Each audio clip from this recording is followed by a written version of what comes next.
I was halfway down the porch steps when I realized I'd left my passport on the kitchen table. But by the time I turned back, the voice I heard behind the closed door shattered everything I thought I knew about my daughter. The air inside the house was still.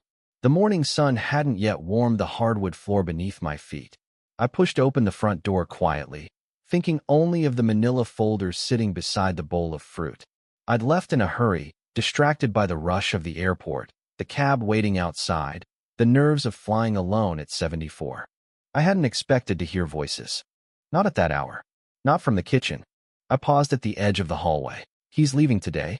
It'll be easy after that," she said. I frowned.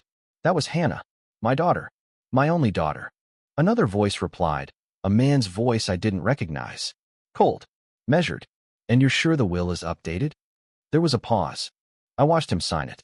"He didn't even read it," Hannah said, her tone void of remorse. "He trusts me. God, he trusts me so much."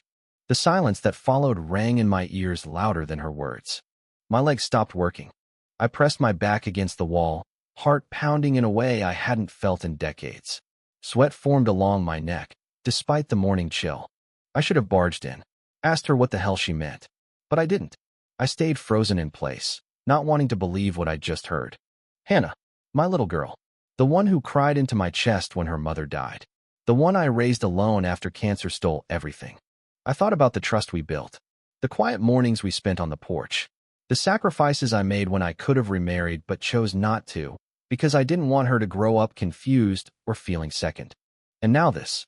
My heart squeezed as I backed away from the door, from the house, from the moment that had just cracked my life in two. The cab was still waiting, but I knew I couldn't leave anymore. I told the driver I forgot something important and wouldn't be going after all. I paid him double and watched his taillights disappear down the street. I stood outside my own house, suddenly a stranger to it.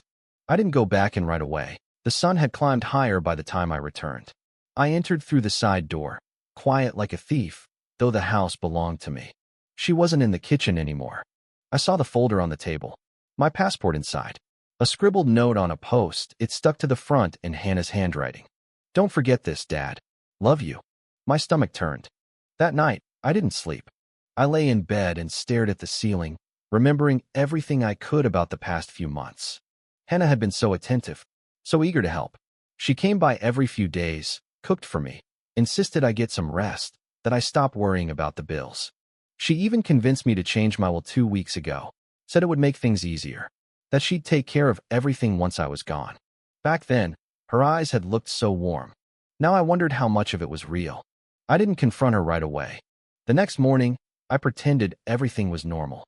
I made coffee, watered the plants, fed the cat. When she stopped by later in the afternoon, I smiled. She kissed my cheek and asked if I was packed for my trip.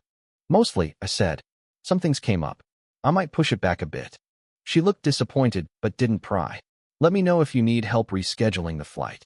I nodded, watching her closely. She looked calm, comfortable, as if nothing were wrong, as if she hadn't just betrayed me. I noticed she left her phone on the counter when she went to the bathroom. I shouldn't have done it, but I picked it up. Her recent texts were open. One stood out. "Marcus, make sure he's gone by the end of the week. You promised." She replied with a thumbs-up emoji and a heart. My hand trembled. When she came back, I had already replaced the phone exactly as it was. We sat down and watched an old movie on the couch. She laughed at the same parts she always did, reached for the blanket, and covered my knees like she used to when I got cold. I smiled, and I hated myself for it. By the end of the week, I had a plan. I went to the courthouse and quietly requested a copy of the will I'd signed. They gave me a digital copy. I read it twice in my car. Everything me house, my savings, the small cabin by the lake I'd bought with her mother was now listed under Hannah's name. No conditions. No stipulations. Immediate transfer upon death. My lawyer hadn't said a word when I signed. I was too tired that day. Trusted her too much. Trusted her. I sat in the car, tears streaming silently down my cheeks, clutching the paper like it could explain something. Anything. I hired a private investigator the next day. His name was Rick. Mid-50s. Looked like he'd seen things no man should see. I told him I needed to know everything. Who this Marcus was. What he and my daughter were planning. If there was anything I was missing. He didn't ask why. Just nodded and got to work. Days passed. I played the role of the sweet old man, smiling through gritted teeth.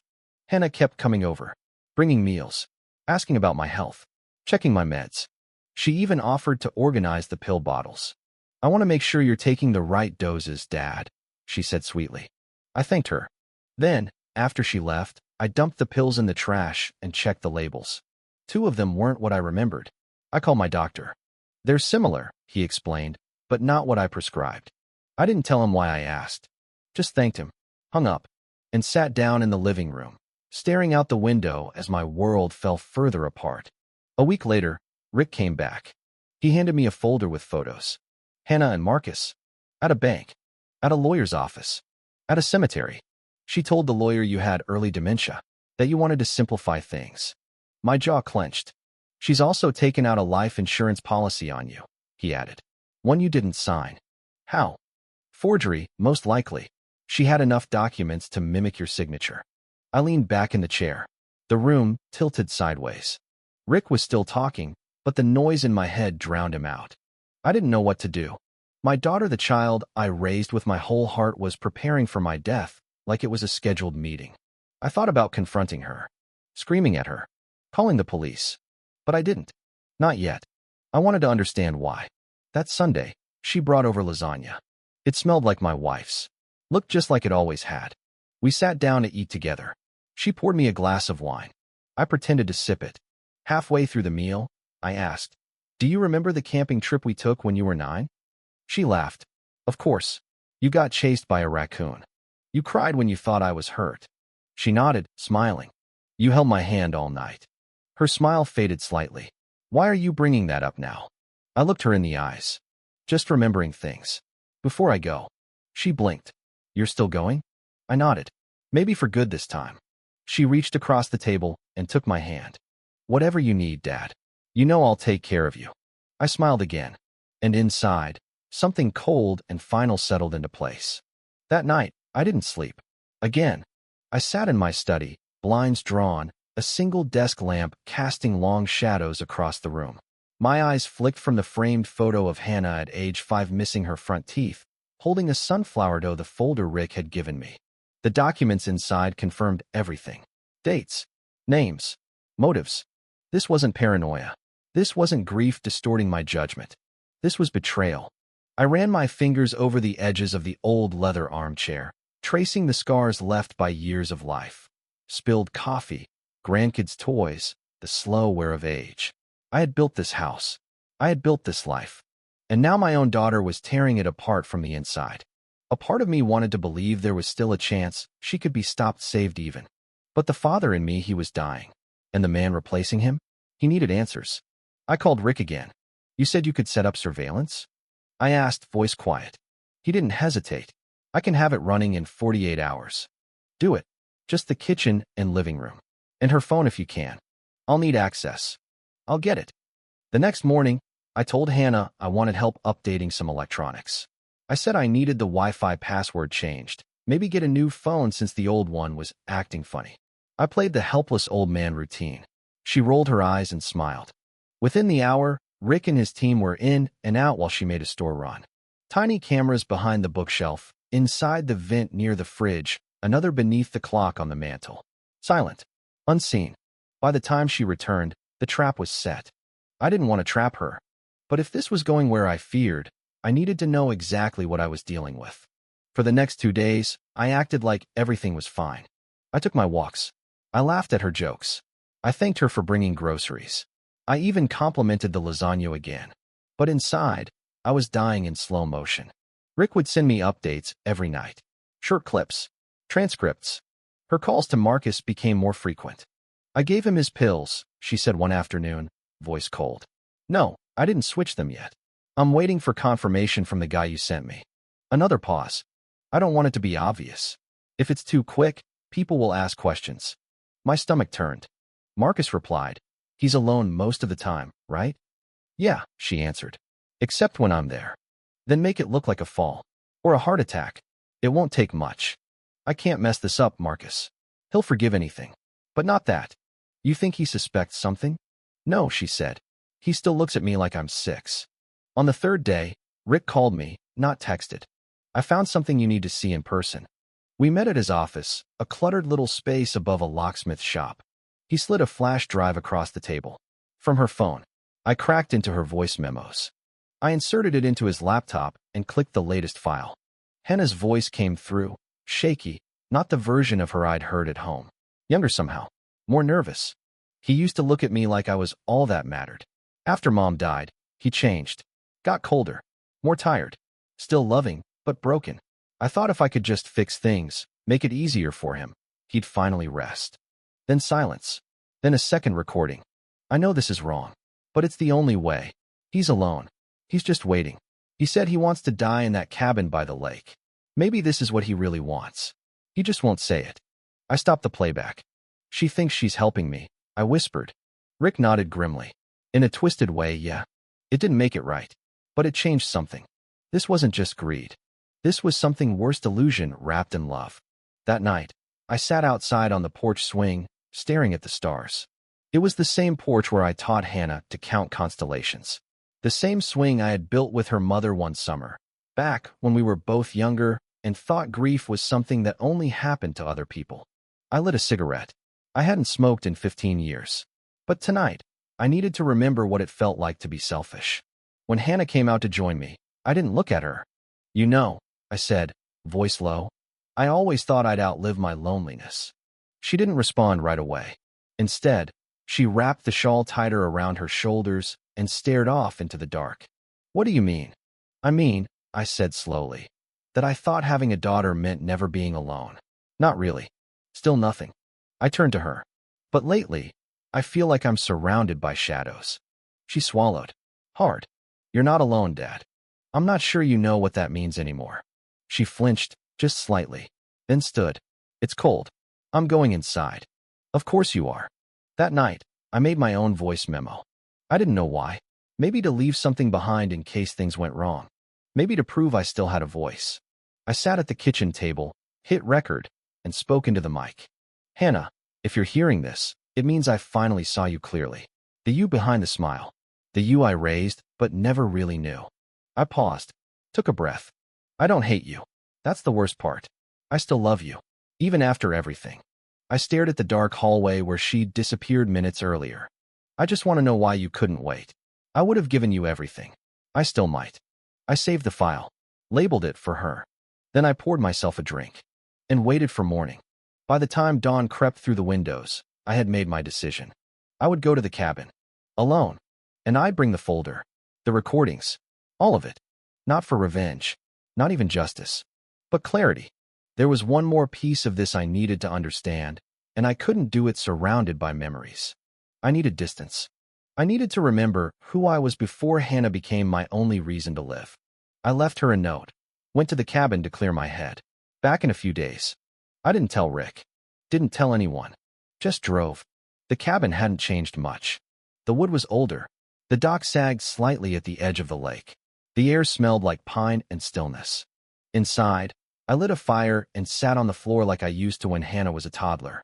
She'd curled beside me like a cat, listening to the stories I made up. I looked around and tried to feel something. But grief has a way of numbing even the warmest memories. That night, I barely slept. I kept waiting for headlights to appear down the path, for her to come after me. But she didn't. And somehow, that hurt more. The next day, I received a message from Rick. A short clip. No words.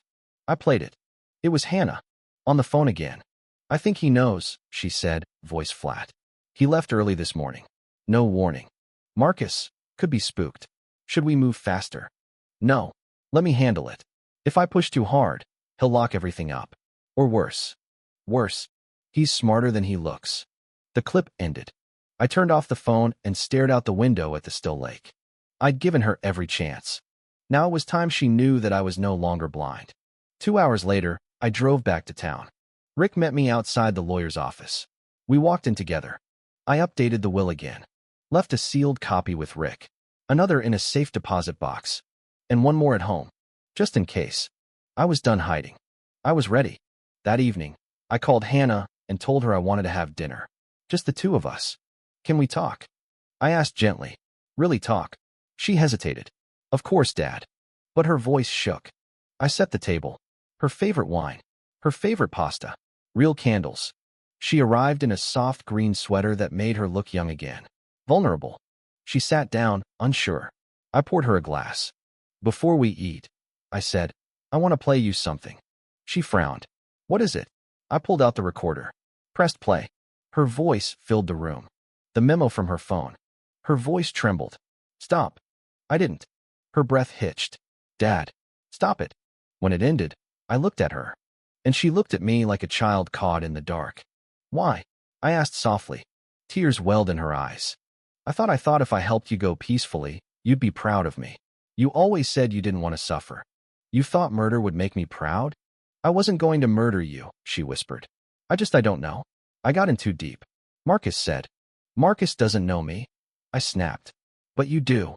She broke. Collapsed in tears at the table. I didn't mean to. I was just scared. You were getting weaker. I thought. I let her cry. I didn't hold her. Didn't move. When she finally looked up, I said, I changed the will back. It's all going to the children's hospice. The cabin, too. She gasped. You didn't. I did. And I filed charges. You'll be hearing from them soon. Her face turned white. You do that to me? You did it to yourself. She stood, shaking. Dad, please. Please. Get out. She froze. Get out, Hannah. Before I forget, I still love you. She backed away, reached the door, opened it, hesitated. I didn't know how to ask for help, she whispered. I nodded once. You never tried. And then she was gone. The door clicked shut behind her like the final note in a requiem. And then the house was silent again. I sat there for a long time, unmoving. The candles flickered. Her wine glass sat untouched, a perfect red circle trembling at the rim. My plate had gone cold. I had done what I never thought I'd doke her out. The one person I thought would sit by me until the end was now a stranger walking out into the night. And I was back where I started. Alone.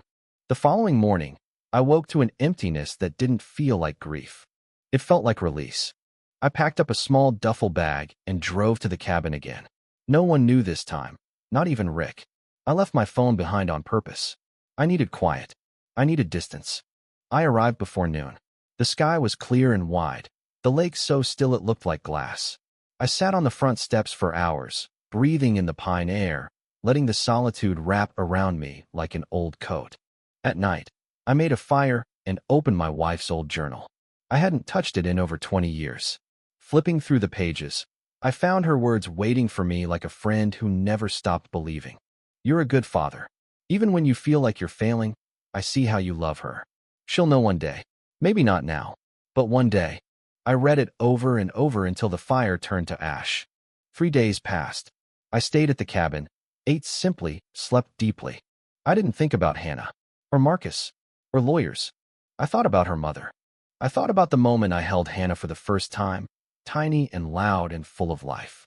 I remembered the way she looked up at me at age 9 when she lost her first tooth, and how she tried not to cry because she didn't want to seem weak. And I wondered when that little girl turned into the woman who thought my death was a mercy. On the 4th day, I returned to town. The air felt different, like something had shifted. I stepped into my house and immediately knew someone had been there. Everything looked the same, but it felt off. I checked the study. The drawer where I kept the new wool was slightly open. Inside, nothing. I checked the shelf above the fireplace where I'd left my wife's journal. Gone. I stood in the center of the living room, breathing slowly, trying not to panic. Then the front door opened, and Hannah walked in. She froze when her eyes were red, her hands shaking. You're not supposed to be back until Friday, she said softly. I didn't speak, just stared at her. She took a few steps forward and stopped near the fireplace. I came to return something, she said, holding up the journal. I didn't mean to take it. I needed to feel her again. I nodded toward the drawer. And the will. Her lips parted. She hesitated. I just wanted to read it. You mean the one you forged, or the one I rewrote? She flinched. Dad, Stop. I stepped forward, my voice sharp. I know everything. Every call. Every memo. Every conversation with Marcus. She turned pale. I filed charges. I haven't gone through with them yet, but the case is open. Please, her voice broke. Don't send me to prison. I didn't hurt you. I didn't even go through with anything. You tried. You planned to. Tears streamed down her face. I was scared. I thought you were dying. I didn't know how to take care of you. I didn't want you to waste away like Mom. Is that what you think I'm doing? Wasting away? She looked at me for a long time, then shook her head slowly. No, she whispered. Not anymore. I walked to the couch and sat down, exhausted beyond words. She followed, standing a few feet away. I wanted you to be proud of me, she said. You wanted me gone. That's not the same. I didn't think you'd ever forgive me. I haven't. I'm not sure I can. She knelt down on the floor, her face level with mine. I don't want the house, or the money, or the lake cabin. I don't want any of it anymore. I leaned forward. Then why did you come back? She hesitated, then reached into her bag and pulled out a white envelope. I wrote everything down. The truth. I left Marcus. I reported what I did to your lawyer. I opened the envelope. Inside was a written confession signed, dated. My lawyer's signature at the bottom. She said it'll help. I'll still have to face consequences, but at least I don't know start over. And what do you want from me? I asked. Nothing. We sat in silence for a long time. Finally, I nodded toward the kitchen. There's coffee on the stove. Pour us 2 cups. She stood, quietly moved into the kitchen, and returned with 2 mugs. She placed one in front of me. Our fingers didn't touch. We sat there for over an hour, not talking much, just sipping coffee, staring out the window at the garden I hadn't touched since spring. The silence between us wasn't warm, but it wasn't violent anymore. It was a bridge, a long, rickety one. When she left, she kissed my temple and whispered, I'm sorry. I didn't say anything in return, but I didn't stop her either. And that, for now, was something. Weeks passed.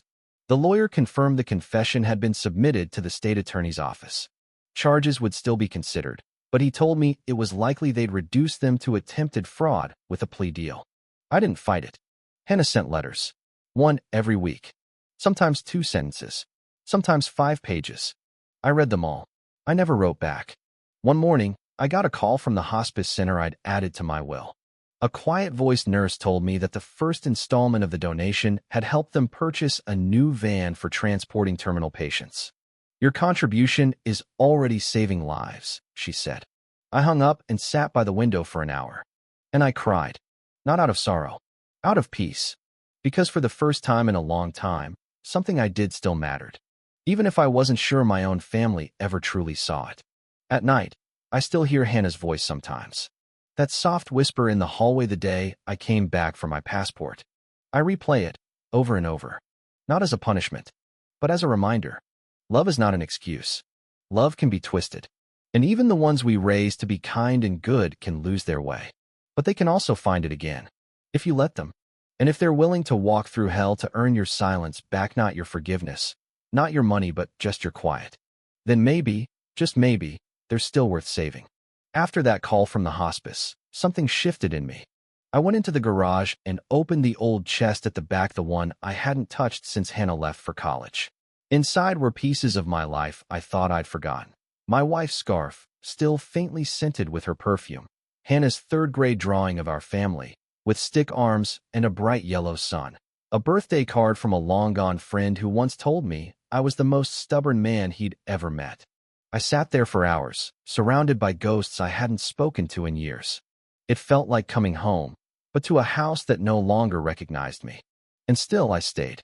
The next day, I did something I hadn't done in years. I drove to the cemetery. My wife had been gone 24 years. The headstone was simple, the way she wanted. Just her name, birth and death dates, and the words, still with you. I brought fresh roses, sat cross-legged in the grass like I used to when Hannah was little, and we'd come visit together, always bringing her mother wildflowers or drawings. I closed my eyes and talked to her. I failed Marion. I thought I was doing the right thing. I loved her too much to see her clearly. The wind picked up, brushing the leaves like breath on skin. I don't know if I'll ever trust her again, but I see you in her, even now. In her stubbornness. In her fear. I opened my eyes. I hope that's enough. I left the roses leaning against the stone and drove away without looking back. Back at home, I found another letter waiting on my doorstep. No return address. Just my name in Hannah's handwriting. I sat on the porch swing, sunlight warming my knees, and opened it. Dad, I don't expect you to answer. I don't even know if you're reading these. But I need to keep trying. The day Mom died, you didn't cry in front of me. I hated you for that for years. I thought you didn't care. But now I realize that was your way of protecting me. You bore it all in silence, so I wouldn't drown in grief. I've been drowning, Dad. Not because of you. Because of my own weakness. My fear of losing you the same way. I wish I'd asked for help. I wish I had been honest. But most of all, I wish you could still see me as the girl who used to curl up next to you on the couch while you told stories about the stars. I love you, even if that means loving you from far away. Always. Hannah. I read it once, then twice, then folded it carefully and placed it inside my wife's journal. That night, the silence was thicker than usual. I made a fire in the hearth and stared into it, remembering every time Hannah had sat across from me in that very room. Coloring, talking, crying, plotting too. It wasn't a memory I could erase, but it was part of her, and part of me now. I turned on the old cassette player in the corner and played one of Marion's favorite jazz tapes. The house filled with soft saxophone and static. For a moment, it felt like she was near again, like she was listening. The next week, Hannah was sentenced to 2 years of probation and community service. Rick texted me the update, but I already knew. My lawyer had called earlier to tell me the judge had taken her confession and my character statement into account. I hadn't defended her, but I hadn't condemned her either. The judge said it was rare to see that kind of restraint. I just told him I wasn't sure if I'd done the right thing. He said, "You did something human. That's more than most." Days turned into weeks. My back ached a little more than usual. My hands didn't grip the garden tools like they used to. But I moved slower with purpose, not weakness. I cooked for myself, read more books, repainted the porch steps. And then one Sunday afternoon, there was a knock on the door. I opened it to find Hannah standing there, wearing an apron splattered with what looked like tomato sauce. "Soup kitchen," she said with a tired smile. "Part of my service." I nodded slowly. "You want to come in?" She didn't move. "Only if you want me to." I looked at her. Really looked. There was something new in her eyes, something I hadn't seen since she was a child. Humility. Not shame. Not manipulation. Just the slow, painful birth of truth. I stepped aside. She walked in. We didn't talk much that day. She helped me sweep the front walk. Made us tea. Watched the wind move through the trees with me like we used to. It wasn't healing, but it was a beginning.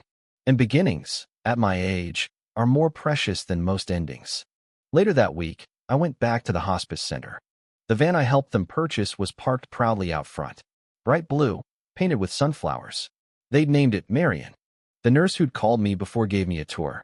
"This is changing everything for us," she said, tearing up. "People who were isolated can now see their families. Patients can get to treatments with dignity." She handed me a small plaque they had made. It said, "Donated in honor of Hannah and Marion, with love from James." I stared at it for a long time. For the first time in years, I felt whole. Not because everything had been fixed, but because I had finally given something without needing it returned. That night, I sat on the porch swing again. Stars above. Crickets singing softly in the brush. Hannah sat beside me. No wine. No tears. Just quiet. She pointed at the sky. "That one's Orion, right?" I smiled faintly. "You remembered." "I remember everything." We sat a while longer before she whispered, "Do you think I'll ever earn back your trust?" I didn't answer right away. But after a moment, I said, "Trust isn't the reward. It's the road." She nodded. "Then I'll walk it. Barefoot." She laughed. "If that's what it takes." The stars didn't say anything. But they stayed, just the same. Fall came slowly that year. The trees outside my house turned gold first, then red, then brittle brown. The wind carried a crisp edge that reminded me of the first time I brought Marion here, decades ago, when this house still smelled of new paint and hope. Hannah started coming by every Sunday. At first, she'd only stay for an hour. Sometimes we didn't say much. Sometimes we sat in silence. Other times, she would bring small things, soup from the shelter, a drawing from one of the kids she'd been mentoring as part of her community service, or flowers for the kitchen table. One Sunday, she came in with a basket of apples and said, "I thought we could bake a pie." "I haven't made a pie since your mother passed," I told her. "I know," she said gently. "But you always said her crust recipe was unbeatable." That afternoon, we stood side by side in the kitchen, rolling dough and remembering how to measure without really measuring. It wasn't perfect. The crust was too thick in places. The filling spilled over the edge.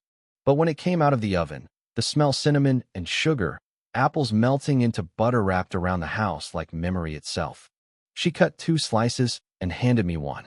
I took a bite, chewed slowly. Not bad, I said, licking the fork. She smiled like a child again. That's high praise from you. Don't let it go to your head. Later that week, I found her asleep in the armchair in the den. She'd come by to help me fix a leak under the kitchen sink and must have dozed off waiting for the plumber. She looked so peaceful, her hand curled beneath her chin, the way she used to sleep as a girl when she'd fall asleep reading next to the fireplace. For a moment, I forgot everything. Forgot the betrayal, the forged will, the recordings, the pain. All I saw was my daughter, human and flawed, and still here. And I realized something. Forgiveness wasn't a switch. It was a path. A slow, winding one. But I was on it. And so was she. One evening, as the first frost dusted the grass, we sat on the porch swing again. She held a blanket over both our legs, and for the first time in months, I didn't flinch when her shoulder brushed mine. She looked out at the street, then back at me. Do you think you'll ever tell the grandkids what happened? I shook my head slowly. No, they don't need that story. You're sure? I want them to remember you as the woman who brought pie, not the woman who almost lost everything. She nodded, pulling the blanket closer. I'm not proud of who I was, Dad. But you're proud of who you're becoming? She considered that. Yes, she whispered. I think I am. That's enough. We rocked gently in the swing. The stars blinked into view. She said, You always said the sky never lies. It doesn't. But people do. I turned to her. And sometimes, they also come back. The weeks turned into months. Hannah's probation ended early with the court's permission, thanks to good behavior and letters from the community. She kept volunteering even after the mandate ended. She took a job at the shelter's admin office, handling donor outreach and planning events. It didn't pay much, but she said it helped her sleep at night. I needed something to believe in, she said. Something bigger than me. For the first time in years, I saw her smile and knew it came from a clean place. She even visited the hospice van once, with me. A nurse came out and hugged her. You're the reason we have this, the nurse told her. No, Hannah replied, looking at me. I'm just lucky he didn't give up on me. One day, I got a call from Rick. I got something for you, he said. Don't worry. Not about Hannah. I chuckled. You still tracking me? Only when I get bored. He handed me an envelope. Inside was a small black and white photo of me, Marion, and a toddler Hannah. It was taken by a neighbor decades ago at the lake cabin. We were sitting on the dock, feet in the water, our hands held tight. How did you get this? The neighbor died last year. Her daughter found the photo and recognized you. Dropped it at my office because she didn't have your address. I stared at the photo for a long time. I looked young, whole, afraid of nothing. I barely remember that day. I said. Doesn't matter, Rick replied. It remembered you. That night, I framed the photo and hung it in the hallway, right outside my bedroom. And every night after that, I paused in front of it before bed. Not to grieve, not to remember, but to thank. Because even after everything, even after the betrayal, the suspicion, the ache that threatened to kill me from the inside of me, life still held love. Not perfect love, not easy love, but real love, which is, in the end, the only kind that ever survives. In the spring, Hannah invited me to speak at the shelter's fundraiser dinner. You don't have to say anything big, she said. Just say something true. The ballroom was small, filled with folding chairs and cheap coffee. But the people in it had known pain and survived it. I walked up to the microphone and cleared my throat. My name is James, I began. I'm 75. I was a father before I was anything else. I looked out at the crowd and spotted Hannah standing in the back, her hands clasped nervously. I lost my wife when my daughter was just a child. I raised her alone, and I thought love was enough to protect her from the world. A beat. But I was wrong. Love can't protect someone from pain. Sometimes it just cushions the fall, and sometimes it teaches you how to stand back up. A long silence settled over the room. I smiled gently. I'm here tonight because someone I love hurt me, and I forgave her. People stared, eyes wide. A few tears were wiped quietly. I forgave her because she came back, because she faced the worst parts of herself and didn't look away, because she remembered who she was. I took a breath, voice steady now, and because I remembered who I was too. I stepped away from the mic. The applause was soft at first, then louder. And when I walked back down the steps, Hannah was there crying silently. She hugged me tightly. This time, I didn't hold back. Years passed. We grew older. I stopped driving, and she took over the errands. She brought me books, fixed the faucet when it leaked, helped me sort my pills properly. She still had her flaws. So did I. But every Sunday she came. And every Sunday, I let her in. One morning, I woke before dawn and knew something was different. I pulled out my wife's journal one last time and wrote a short note at the bottom of the final page. She came back. I waited. And she came back. I died in my sleep 3 nights later. Peacefully. Quietly. With the framed photo still hanging outside my bedroom door and the soft scent of baked apples lingering in the walls. At the funeral, Hannah stood up before anyone else could speak. She wore blue, her mother's favorite color. I did a lot of things in my life that I regret, she said. Her voice didn't shake.